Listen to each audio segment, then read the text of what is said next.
চিন্তা করছেন আল্লাহ পাক অল্প হায়াতে কি পরিমাণ সওয়াব দিছে। এই ফায়দা যদি আমরা এখনো লুটে না নিতে পারি, লুফে না নিতে পারি, তাহলে আমরা হলাম সবচেয়ে কপাল পোড়া। কথা কোন ঠিক কিনা ভাইয়ার আমার? এজন্য গত জুমা আমরা আলোচনা করেছিলাম যে যাকাত সম্পর্কে। যাকাতটা আমরা পুঙ্খানু ভাবে হিসাব কিতাব করে যাকাত আদায় করব, পাই টু পাই ক্যালকুলেটর হাতের এই যাকাতটা আদায় করব, যাতে করে এই যাকাত আমার সঠিক জায়গায় পৌঁছে। যেন যাকাত আমার সঠিক জায়গায় পৌঁছে, এটা আমাকে আপনাকে যারা সম্পদের মালিক তাদেরও দায়িত্ব সঠিক জায়গায় পৌঁছানো। লামসাম জায়গা দেওয়া যাবে না, যেখানে যাকাতের নেওয়ার মালিক নয়, যাকাত যেখানে দেওয়ার যোগ্য না, সেখানে যাকাত দিয়ে বসে রইলেন আপনি, কষ্ট হবে আপনার হাঁটা চলা করলে, আপনি আবার বিরক্ত বোধ করবেন। এই জন্য যাকাত যেখানে মন সেখানে দিয়ে দিচ্ছেন, আপনি যাকাত আদায় হবে না। আপনিও বুঝে শুনে যাকাত দিতে হবে, কোন জায়গা যাকাত দিলে গিয়ে পৌঁছবে, যেরকম ঠিক কিনা?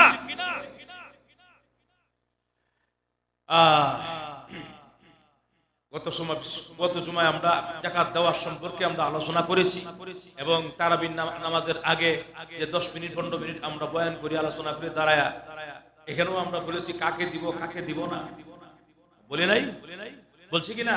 যাকাত কাকে দেওয়া যাবে কাকে দেওয়া যাবে না, এবং কোন কোন জায়গা দেওয়া যাবে কোন জায়গা দেওয়া যাবে না, কোন মাদ্রাসা দেওয়া যাবে কোন মাদ্রাসা দেওয়া যাবে না, সব বিস্তারিত আমরা বলেছি জুমার অর্থাৎ তারাবির আগে 15 মিনিট সময়ে। অতএব ভাইয়ার আমার, বুঝে শুনে যাকাত দিতে হবে। আজকে আমরা সবচেয়ে অবাক লাগে, যাকাতটা মূলত আপনার সম্পদের মধ্যে যে যাকাতটা আছে, এই যাকাতটা কিন্তু আপনার সম্পদের মধ্যে যে যাকাত আছে এটা গরিবের হক, গরিবের হক। কথা কোনা কার হক?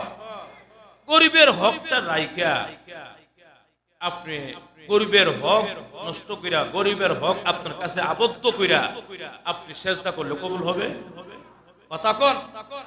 আপনি গরিবের হক বন্ধ কইরা যদি আপনি কি করেন, আপনি পাঁচ ওয়াক্তের নামাজি হন, আপনি কি বলেন হজ করেন, আপনি সবকিছু করেন, কোন বন্দেগী কবুল হবে না কারো হক নষ্ট করে।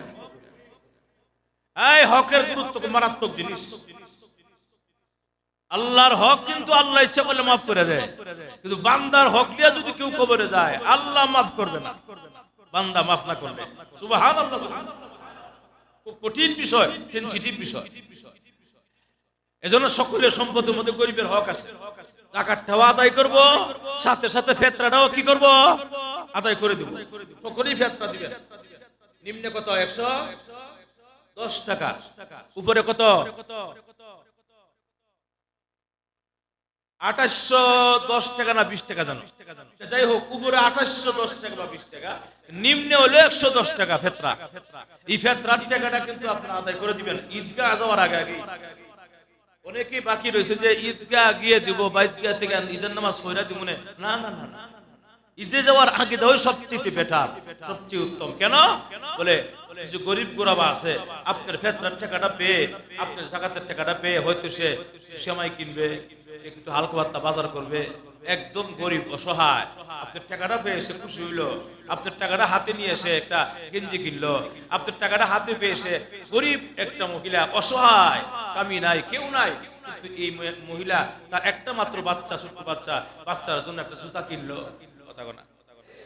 তাহলে আপনার টাকাটা যদি আগে দেন, যাকাতের টাকা আর ফিতরার টাকাটা যদি ঈদগাহ যাওয়ার আগে দেন, আগেই দিয়া দেন, সবচেয়ে বেশি খুশি হবে গরিবরা। যেরকম ঠিক কিনা? গরিবরা খুশি হবে এবং গরিবের দুঃখটা একটু ভাগাভাগি করে নেওয়া। ধনীরা গরিবরা সবাই একসাথে সবার দুঃখ কষ্টটা ভাগাভাগি করা, এই ভাগাভাগি করাটা হলো এটা একটা ইসলামের সৌন্দর্য। আমার এক ভাই একা কষ্ট করবে কেন, আমিও তার ভাগটা মানে তার কষ্টটা একটু ভাগযোগ করে নেই। আমরা 10 জনে নিয়ে যাই, একজনের কষ্টটা 10 জনে নিয়ে যাই, 20 জনের কষ্টটা 10 জনে নিয়ে যাই। এভাবে যখন নাকি মিলাই জেলাই করবেন, তখন একজন আরেকজনের সহানুভূতি করা হইলো, একজন আরেকজনকে মহব্বত করা হইলো। যাকাতের মাধ্যমে মানুষের মধ্যে মহব্বত তৈরি হয়, যাকাতের মাধ্যমে সহানুভূতি তৈরি হয়, যাকাতের মাধ্যমে আল্লাহ খুশি হয়, যাকাতের মাধ্যমে জাহান্নামের আগুন থেকে বাঁচবেন। এরকম ঠিক কিনা? হ্যাঁ। আর যদি কেউ যাকাত আটকায় রাখে, তার খবর আছে, তার কি আছে? খবর আছে। আবাশশিরহুম বিআযাবিন আলীম। আল্লাহ নিজে বলেছেন, আবাশশিরহুম বিআযাবিন আলীম। আল্লাহ বলেছেন সুসংবাদ জানায় দাও। কে সুসংবাদ? বলে আযাবের সুসংবাদ। আযাবের সুসংবাদ হয়, আযাবের দুঃসংবাদ হয়। কথা কন, আযাবের কি হয়? দুঃসংবাদ হয়। আযাবের সুসংবাদ হয় না, কি হয়? দুঃসংবাদ। অনেক সময় দেখবেন বাচ্চা দুষ্টামি করলে, দুষ্টামি করে ঘর থেকে বের হয়ে গেছে, খবর টবর নাই, বোঝাবুঝি করে পাওয়া যায় না, এমনি বাবা খুঁজতেছে, অনেকেই খুঁজতেছে, এই মাত্র বাসায় গেছে, এমনি মা বলতেছে কই গেছিলা? গেছিলাম বন্ধুর বাসায়। তখন ঠিক না, বন্ধুর বাসায় গেছিলা, তুমি কারো বলে গেছিলা? না, আজকে তোমার আব্বা আইবো, আই তোমার মজা দিব। কথা বলা, বা আজকে তোমার আদর করবো এসে।